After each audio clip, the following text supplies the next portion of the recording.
A young boy was expelled from his home by his own father, accused of never being his real son, and humiliated in front of the neighbors.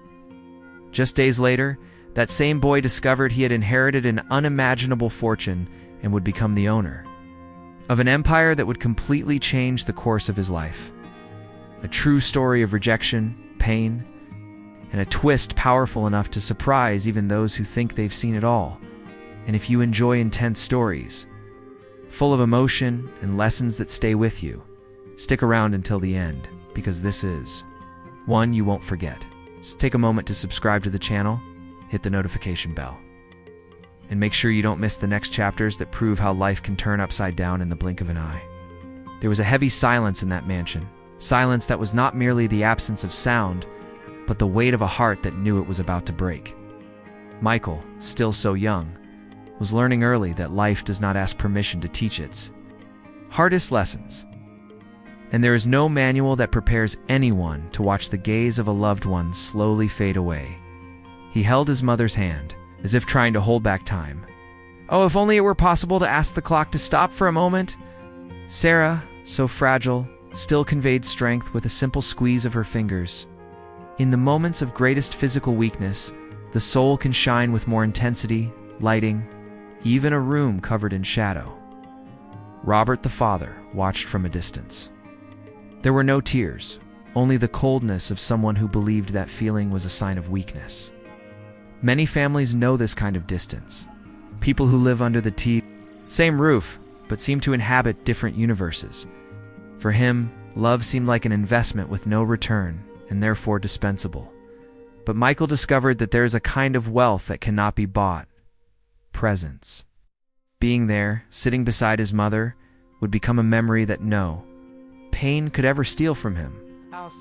Sometimes, 5 minutes of true presence are worth more than years of justifications built on obligations. What truly matters are not the speeches, but the silent companionship. Sarah, even in her weakness, still managed to smile. It was the kind of smile that said, "Everything will be all right, my son." Smiles like that are seeds planted in the heart. They may take time to bloom, but they never disappear. Even in fragility, she was leaving him an invisible yet powerful legacy. Michael was discovering the value of something many adults take years to understand. True love does not need to be announced. It simply makes itself felt. It lives in the details, in the small gestures, in whispered words. These are invisible memories, but they profoundly shape the essence of those who receive them. The father, distant, seemed to have forgotten this truth. For Robert, life was made of numbers, contracts, and profits. Meanwhile, young Michael was learning a different kind of arithmetic. The sum of care and time results in an inheritance that cannot vanish with bankruptcies or debts. It was an intangible wealth, but infinite in value. Each labored breath from his mother was like a silent warning. Cherish it while you can. Like a gentle melody that, when interrupted, echoes even more strongly within memory. The experience was shaping his perception of the world and preparing him for storms that would come with even greater force. The room, with its scent of medicine and withered flowers, became the first stage of a transformation. There, Michael began to understand that pain also teaches, that loss instructs, and that absence forges character. He did not know it yet, but that initial wait would be only the prologue of a long journey marked by falls, twists, and unexpected revelations. The day of goodbye came faster than anyone could have imagined. In that immense home, where the echo of footsteps seemed louder than the sound of voices, Sarah's absence was already felt even before her final breath. Standing beside the coffin looked like a boy lost in a world that had turned its back on him. His tears were not only of sadness, but of a soul that felt it had lost life's safe harbor. The funeral procession moved in silence, broken only by the sound of birds and the wind whispering through the trees. Each tear Michael shed fell as if washing away childhood memories, those afternoons when his mother told him stories to make him believe in better days. Around him, relatives and acquaintances wore solemn faces, yet none seemed to grasp the pain of a son made orphan of love so early. Robert, on the other hand, remained motionless, rigid, like a statue carved from stone. Not a single tear escaped him, and his distant gaze conveyed more coldness than grief. It was as if Sarah's death were just another event to be recorded, without emotion, without memory, without a true farewell. This distance wounded Michael, more than the farewell itself. As the earth fell onto the coffin, Michael felt the weight of each handful pressing against his chest. It was the end of his reference, his only source of tenderness within that house. The emptiness left by Sarah was not just absence, but an abyss swallowing him whole, announcing that from then on, every step would be lonelier. The cemetery scene was full of symbolism, wilted flowers contrasting with the green of the grass, and the open sky seeming indifferent to human drama. Michael, at only 16, faced a cruel truth. Sometimes the world does not bend before the pain of an individual. He stood firm, but inside he felt like glass on the verge of breaking. The gaze of those present carried silent compassion, yet also distance. Many saw the scene as just another funeral, while for Michael it was the end of an entire world. Gap between the depth of one's grief and the indifference of the majority is one of the greatest solitudes a person can experience. Robert, mid that scene, remained untouched, as if he had buried his feelings long ago. The contrast between Michael's despair and his father's coldness made the moment even more painful. The young boy understood, in a brutal way, that from then on he would not even have a shadow of protection in that house. When everyone else left, Michael stayed a little longer. He touched the freshly placed gravestone and whispered words that no one else could hear. It was a farewell, but also a silent promise that he would never forget his mother's teachings. He promised to move forward, even if the road was harsh, because he knew that was what she would have wanted. On the way back home, the silence inside the car was almost suffocating. Robert, at the wheel, kept the same unshakable expression. Michael, beside him, felt like a stranger, carrying the deepest pain while the man who should comfort him remained indifferent. The emptiness of that relationship would only grow clearer in the days to come, paving the way for an even crueler revelation. The Anderson house, once marked by the silence of mourning, was now dominated by shouts and accusations.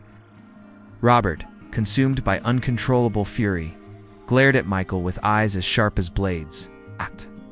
The boy, still fragile from the recent loss of his mother, could not understand the source of such hatred. That luxurious and imposing room had become a courtroom, where he stood as the accused without the right to defend himself. With a cutting voice, Robert hurled words that wounded deeper than any physical blow. He declared that Michael had never been his son, that Sarah had entered the marriage already pregnant, the child of another man of African descent. Each phrase shattered Michael's heart like glass breaking into 1,000 pieces. It was as if, beyond being orphaned of his mother, he had now also been stripped of his right to belong to that family. Prejudice, hidden for years beneath a facade of respect, revealed itself without shame.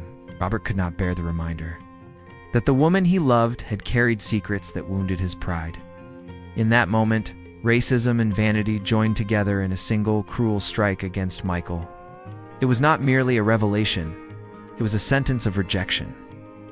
Michael, stunned, felt his legs tremble, tried to understand how someone could so easily turn their back on a boy who only sought affection. The hall, adorned with expensive paintings and fine furniture, seemed to shrink beneath the violence of Robert's words. The contrast was striking, wealth all around, and a poverty of humanity within the father. Robert, in his fit of rage, ordered the boy to leave his house at once.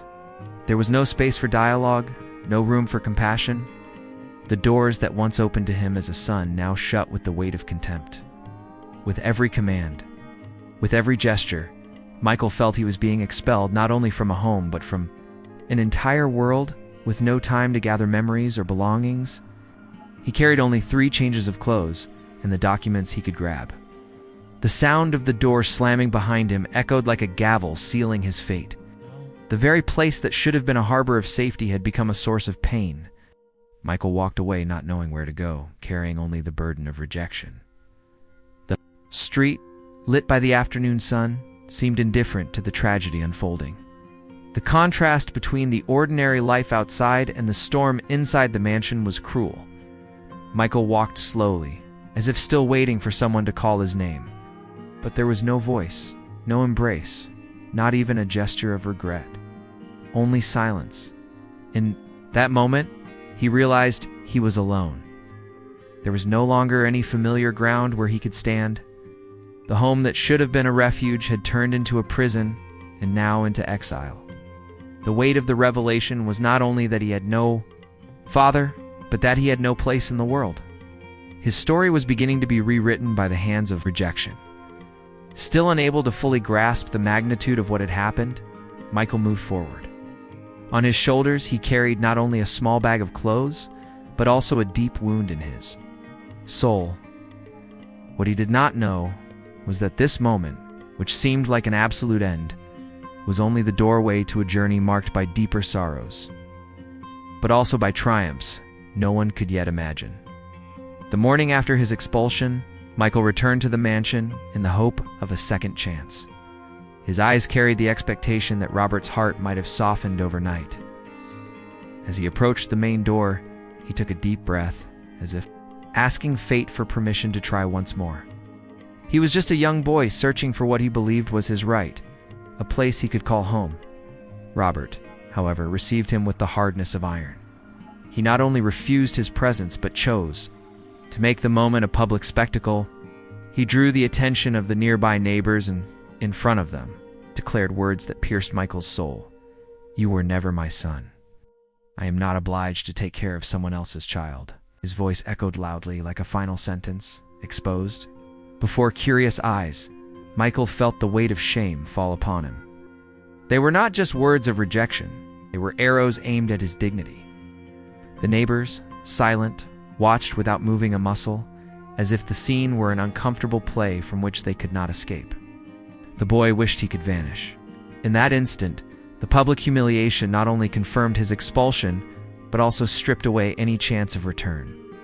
The mansion, once a symbol of power and wealth, had become the stage where his very identity was denied. The contrast was cruel. Tall, luxurious walls surrounded the house, while Michael found himself outside with a broken heart.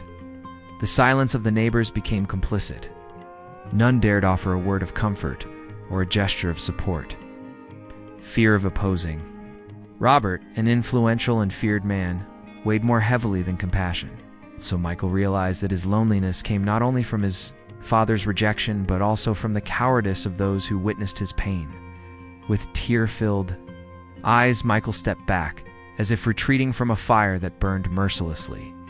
His heart pounded, not with anger, but with the sensation that he had nothing left to hold on to. The street seemed far too long, and each step was heavier than the last. The young boy carried not only his small bag, but also the invisible mark of humiliation. Robert, standing firm at the mansion door, kept his gaze cold and unyielding. There was no regret on his face, only the bitter satisfaction of a man who believed he had put an end to a story. But, without realizing it, he planted within Michael a seed of resilience. A pain so deep that one day it could be transformed into strength. Michael, though devastated, did not answer the insults. His silence spoke louder than any words. Deep down, he understood there was no point in reasoning with a closed heart. Thus, he carried with him the memory of that day not as a burden, but as a reminder of what he must never become. The scene ended with the door closing once again. Now before mute neighbors and a rejected boy, Michael walked slowly along the sidewalk, his gaze lost, bearing the weight of public humiliation. He did not know, however, that life was already preparing new encounters, ones that would show him that even the greatest rejection could be overcome by small gestures of kindness. Cold nights had become Michael's new reality. Without a roof, without comfort, he found refuge in a simple square, where concrete benches turned into his bed. The starry sky, which for many was a source of wonder, was for him nothing more than a silent witness to his solitude. There, every gust of wind seemed to remind him of the absence of a home, despite the pain. Michael did not abandon his studies. Every morning, he prepared himself with the little he had and went to school, determined not to let rejection define his future. The contrast was striking. A young boy sleeping on the streets, yet stepping into the classroom with the same dignity. As his peers, in his eyes there was a strength that few could see. During breaks, he hid his empty stomach behind discreet smiles. Hunger was hard to conceal, but even harder was carrying the shame of having nowhere to return to. His classmates, unaware of his reality, chatted about trivialities, while Michael carried the heavy burden of survival on his shoulders. The world seemed to move forward, indifferent to his silent struggle. Then, an unexpected figure entered his life, Donna Mae, the school cook.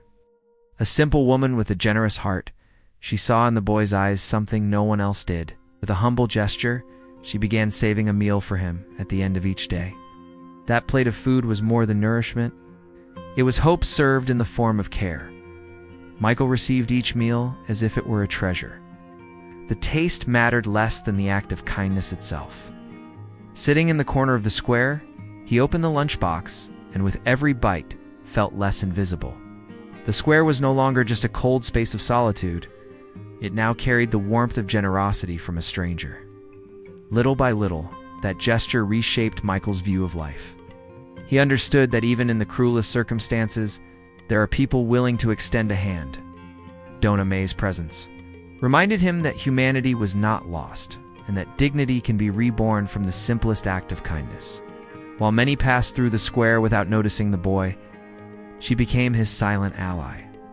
There were no speeches, only action. And that simplicity carried a transformative power.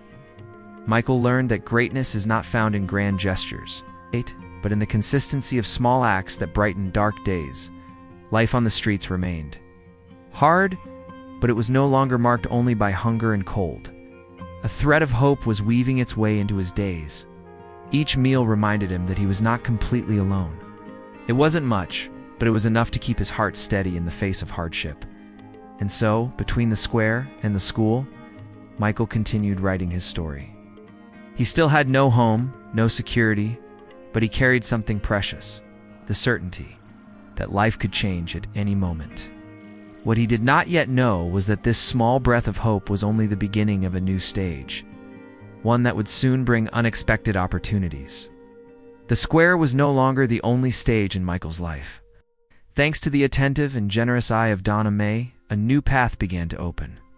She, recognizing the discipline and determination in the boy, convinced the owner of a small grocery store to give him a chance. It was just a simple job, but for Michael it represented the first door that opened after so many had been shut. The first day was filled with nerves. Wearing the same modest clothes, his plain white shirt and worn-out jeans, he stepped into the store with firm steps, trying to hide his fear of not being good enough. But with every task completed, from stocking shelves to helping customers, a new confidence grew inside him. It was as if the dignity he had lost was beginning to return. The salary wasn't much, but it carried priceless value. At the end of the month, when he received the envelope with his pay, Michael held it as if it were a trophy. It was the concrete proof that his effort had not been in vain. With that money, he made the decision to rent a small room, a humble space, but one that became the first home he had earned with his own hands. The tiny room, though simple, had a profound meaning. A mattress on the floor, a small window, and peeling walls were now signs of victory, not misery. Michael, every detail carried pride. It was the fruit of his resilience. At night, lying there, he looked at the ceiling and felt something he hadn't experienced in a long time: safety. The routine at the store shaped his discipline. He arrived early, greeted everyone, and carried out every task with care. The owner, impressed by his dedication, began to entrust him with more responsibilities. Michael was learning in practice that greatness is born of continuous effort, and that no job is too small when done with excellence.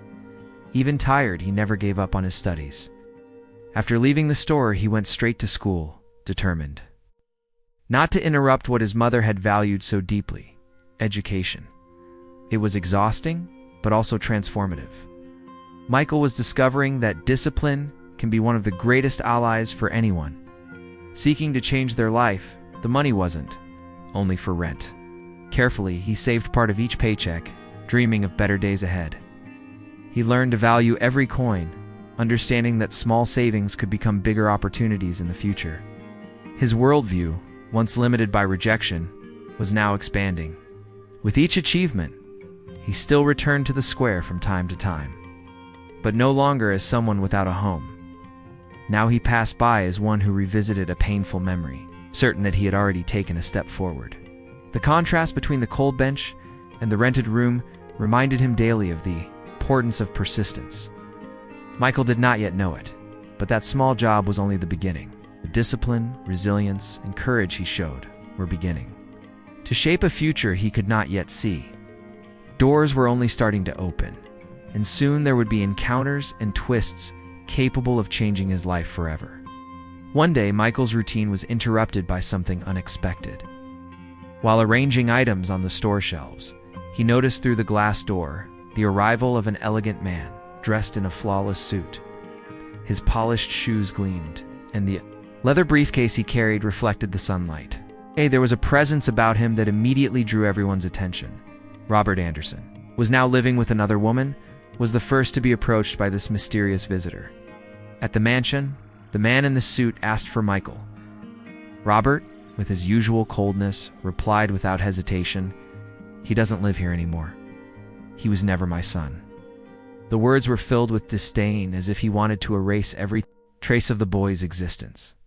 The neighbors, who had witnessed so many scenes before, once again became silent witnesses to the unfolding story. One of them, more compassionate, directed the man toward the grocery store where Michael worked.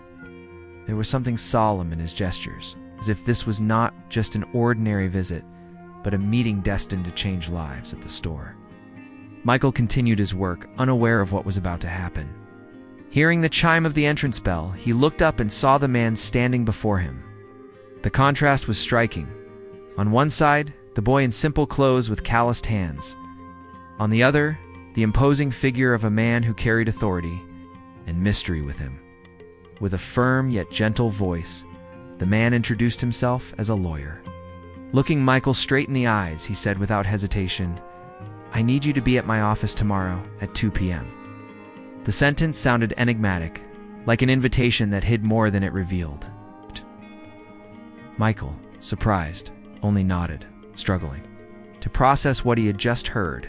The store owner, watching the scene from a distance, sensed that this encounter carried great weight. It was as if destiny itself had walked through the door. Michael, still confused, kept the unease within him. He wondered what could be so important that someone like him was being summoned by such a distinguished man. The presence of that elegant visitor stood in stark contrast to the store's simplicity. The small shop, with its shelves of common goods, seemed to shrink against the authority of the perfectly tailored suit.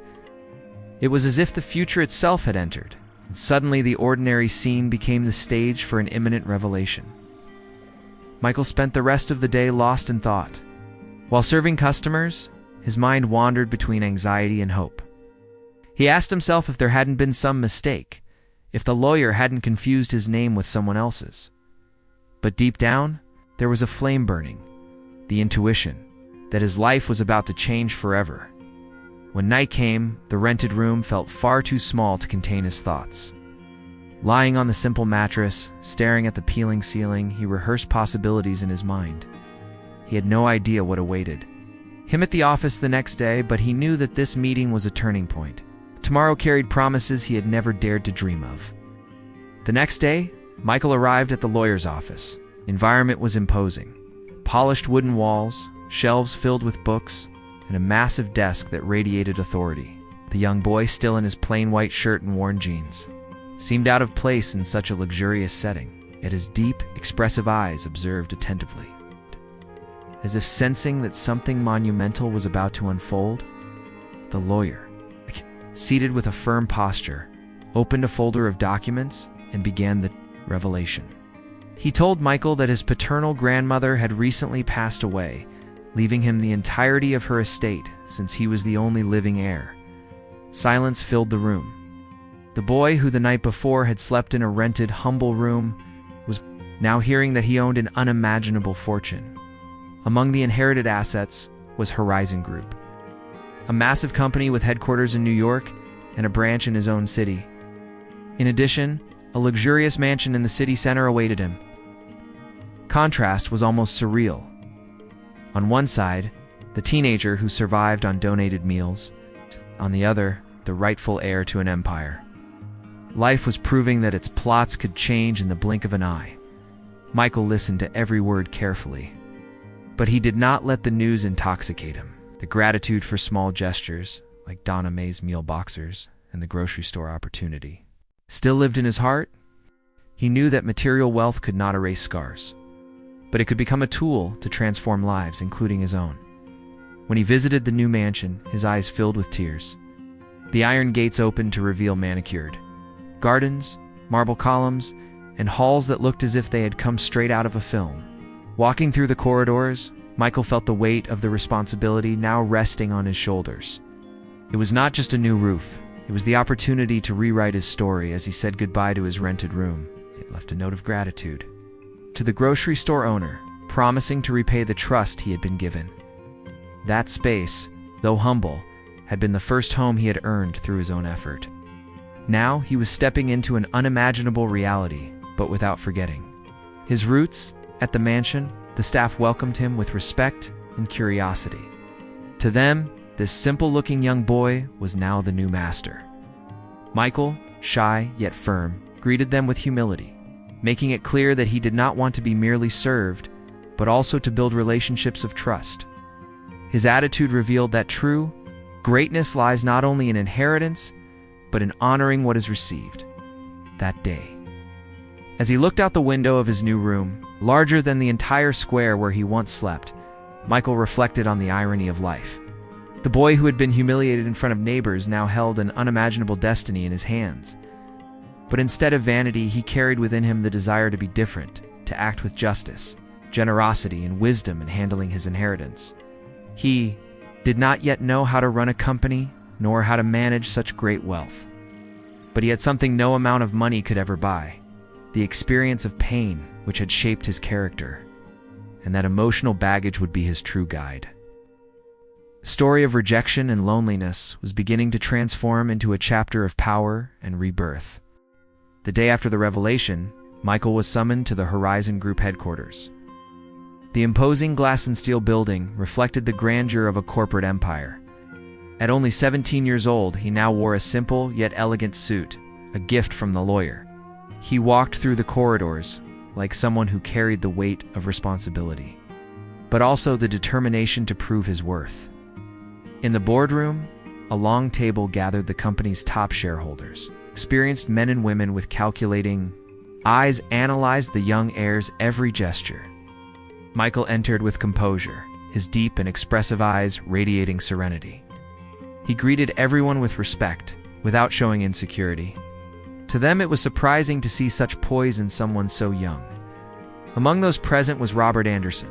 Upon seeing his son, he stood up in shock, as if struck by lightning. He had never expected to find him there, much less as the heir to an empire. Michael, however, maintained the same posture. He greeted Robert the same way he greeted the others, without resentment, only with calmness. It was the beginning of a reversal of roles. Robert, who once humiliated him, now had to watch in silence as the boy he had rejected rose to prominence. The contrast was painful. While Robert carried the weight of regret, Michael showed himself ready to learn, grow, and build something greater. The young man understood that his strength did not lie in striking back, but in proving he had overcome. The following days were filled with intense learning. Michael dedicated himself to understanding every detail of Horizon Group, from finances to operations, from projects to client relations. He refused to be just an heir, wanted to take an active part to dive into the construction of that legacy. Every lesson was absorbed as if it were a tool for the future. The team, initially skeptical, began to see something rare in him: humility paired with determination. Michael did not use his title of owner as a shield, but as a responsibility. The boy who had once slept in the square now spoke with executives, and his discipline earned their respect. He became living proof that a person's value is not measured by their past, but by what they choose to build. Even with an intense routine, Michael did not abandon his studies. At night, after meetings and work at the company, he continued to attend school. At 17, he was close to graduation, and for him, that moment meant more than just a diploma. It was the victory over all the difficulties that had tried to keep him from reaching that point. Each day, the young heir learned to balance two worlds: the world of corporate responsibility and the world of a teenager still seeking knowledge. It wasn't easy, but Michael knew the same discipline that had sustained him on the streets would guide him in business. The future seemed to open doors that had once appeared locked forever. Yet in the midst of the grandeur of this new reality, Michael never forgot where he came from. The memory of the square, the rented room, the grocery store, and the tears of loneliness remained vivid. It was that memory that kept him grounded and human, even within the cold walls of power. The true heir was not just owner of wealth, but owner of his own story. Graduation day had arrived. Michael, now 17 years old, walked through the school auditorium with his heart full of pride. Dressed in a simple gown, his deep, expressive eyes shone brighter than ever before. For him, that diploma was not just a piece of paper. It was the symbol of a victory built through tears, cold nights, and the discipline that had sustained him. Before teachers, classmates, and families present, Michael stepped onto the stage to deliver his speech. His voice steady and calm carried the authority of someone who had known pain and refused to be broken by it. He thanked everyone for their support, but with emotion, he highlighted the name of Donna Mae. He called her an angel sent in my darkest moment. The audience, moved by his words, witnessed one of the most remarkable moments of the ceremony. In a gesture of gratitude, Michael handed Donna Mae the deed to a house near the school. The woman, surprised and tearful, could hardly believe what was happening. The auditorium rose in applause, witnessing a rare act of generosity. But Michael did not stop there. He also decided to renovate the small grocery store where he had worked, turning it into a more dignified and prosperous place. For him, it was a way of honoring those who believed in his potential when no one else did. Each gesture was a silent response to the humiliations of the past. Days later, at the Horizon Group office, Michael received an unexpected visitor. Robert Anderson entered with slow steps, his face worn and his eyes heavy with remorse. The man who had once expelled him now stood before him, not as an arrogant patriarch, but as someone broken by guilt. Robert asked for forgiveness. The words came out with difficulty, as though they weighed tons in his mouth. Remained silent for a few moments, staring at the man who had denied him love and shelter. The air in the office seemed suspended, as if everyone were waiting for his response. With serenity, Michael finally said, "I forgave you a long time ago. If I hadn't, I wouldn't have made it this far." His words were not only an answer, but a release. Forgiveness did not erase the past, but transformed pain into strength, and resentment into compassion. Robert, overcome with emotion, lowered his head, not knowing how to react to such greatness. Michael, however, sought neither revenge nor recognition. What he wanted was to close a cycle, allowing himself to live free from the chains of hatred. It was proof that true power was not an inheritance, but in the ability to forgive. In that moment, the story of pain reached its end. The boy once rejected was now the owner of Horizon Group, and more importantly, the owner of a heart capable of turning scars into wisdom. Michael Anderson showed the world that greatness is not measured by accumulated wealth, but by the ability to return love where once there had only been rejection. Now tell me, after hearing this journey of rejection, pain, victory, and forgiveness, what are you willing to change in your own life? Would you have the same courage to turn humiliation into strength and resentment into compassion? Moment to reflect and realize that, just like Michael, you too can write a new chapter for your story. And before you go, drop a comment and let me know which city you're watching from. I'd love to see how far this message is reaching. Also, don't forget to subscribe to the channel, hit the notification bell, and stick around to keep hearing stories that prove how life can flip upside down in the blink of an eye.